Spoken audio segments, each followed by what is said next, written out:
Hey guys, today is Monday. It's January 11th. Thank you so much for tuning in. I still have to look at how many videos we have going on, but I think we're close to like 90 now. And Sweet Shirt today got this Habitat for Humanity. I'm going to try and donate some of my abilities to Habitat for Humanity. I signed up, so hopefully God grants me enough time to be able to help. I think I want to paint something for them or do something that I'm able to do. Alright, so Matthew chapter 10 verses, let's see how far we get down. I found this at the thrift shop today at Habitat Humanity.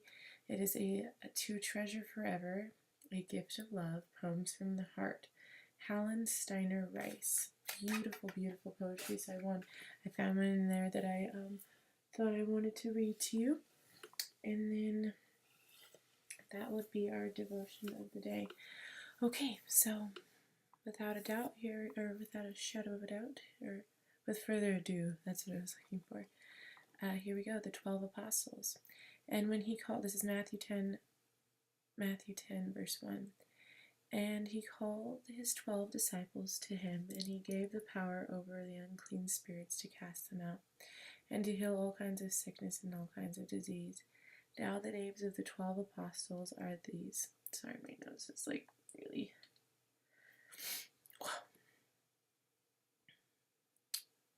So let's see. Now the names of the 12 apostles are these.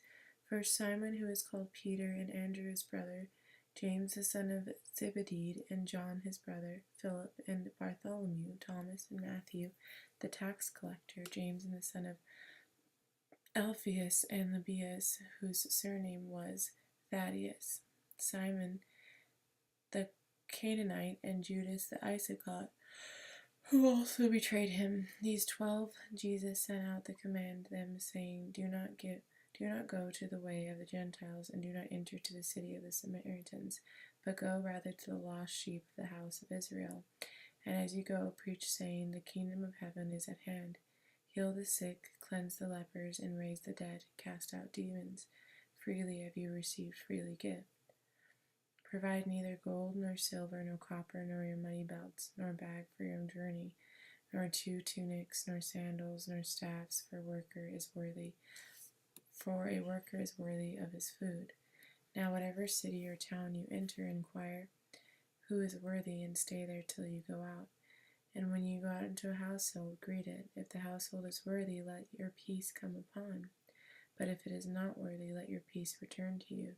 And whoever will not receive nor hear your words when you depart from that house or city, shake off the dust from your feet. Assuredly I say to you, I will be more tolerable for the land of Sodom and Gomorrah in the day of judgment than that for that city. Wow. Wow. Persecutions are coming. Behold, I send out you as sheep in the midst of the wolves. Therefore be wise as serpents and harmless as doves. But beware of men, for they will deliver you up to the councils and scourge you in the synagogues. You will be brought before governors and kings for my name's sake, as testimony to them and to the Gentiles. But when they deliver you up, do not worry about how or what you should speak, for it will be given to you in that hour what you should speak, for it is not you who speak, but the Spirit of your Father who speaks in you. Now brother will deliver up brother to death, and father his child, and children will be rise against parents and cause them to be put to death. And you will be hated by all my name's sake, but he who endures to the end will be saved. When they persecute you in the city, flee to another, for surely I say to you, you will not have gone through the cities of Israel before the Son of Man comes. As a disciple is not above his teacher, nor a servant above his master. It is enough for a disciple that he be like his teacher, and a servant like his master.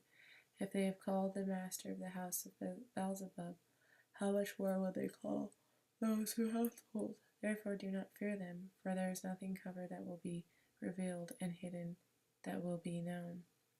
Whatever I tell you in the dark, speak in the light, and what you hear in the air, preach on the housetops. And do not fear those who kill the body, but cannot kill the soul, but rather fear him who is able to destroy both the soul and body in hell. Are not 2 sparrows sold for copper coin, and not one of them falls to the ground apart from the Father's will? But the very hairs of your head are all numbered.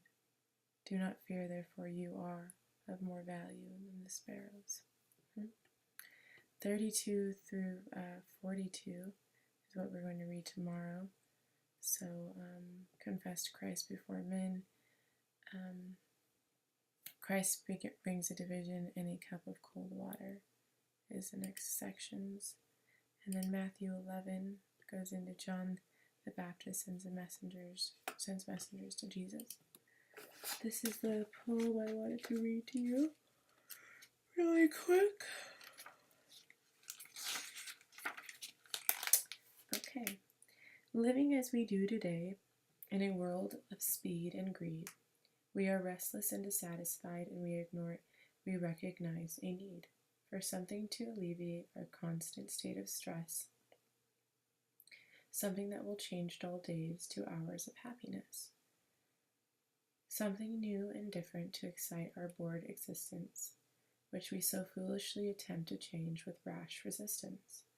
By protesting, we entitled to the cardinal mind things, believing we'll be satisfied with the pleasure of life's things. Believing we'll be satisfied with the pleasure this life brings. And in our discontentment, we disregard restrictions and decide to seek our happiness in delinquent derelictions. We renounce our morals and ethics and reject all discipline, forgetting the commandments governing now outmodeled sin. We are sure in our new freedom, with our lust and greed unleashed, the pinnacle of pleasure will certainly be reached.